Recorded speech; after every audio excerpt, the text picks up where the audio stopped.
Bunsong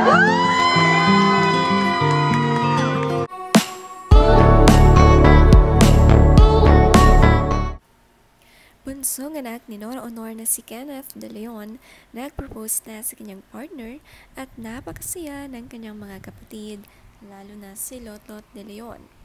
Present nga ang mga kapatid sa kanyang proposal para kay Sam at sa harapan din ng kanilang anak.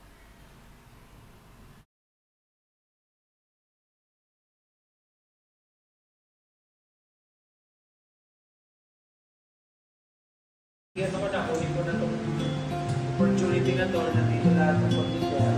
Sabi nga ni Lotlot, matagal na raw na ibigay ang basbas ng kanilang inang si Nora Honor kina Kenneth at Sam, kaya panigurado nga raw na napangiti ito in heaven. Sa caption nga ni Lotlot, sabi dito, "Ma, magkakasama kami kanina, birthday ni Summer, apo mo. Si Ken naman ang bunso mo, nag-propose na kay Sam. He asked for her hand in marriage." Somehow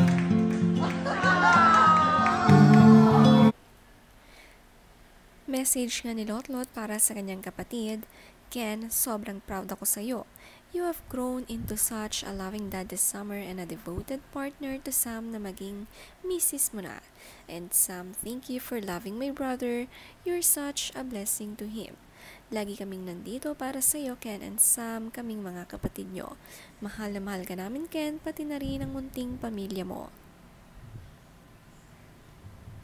Proud na proud nga si Lotlot De Leon sa kapatid na si Kenneth na lumaki itong mapagmahal at napaka-devoted as a father and partner.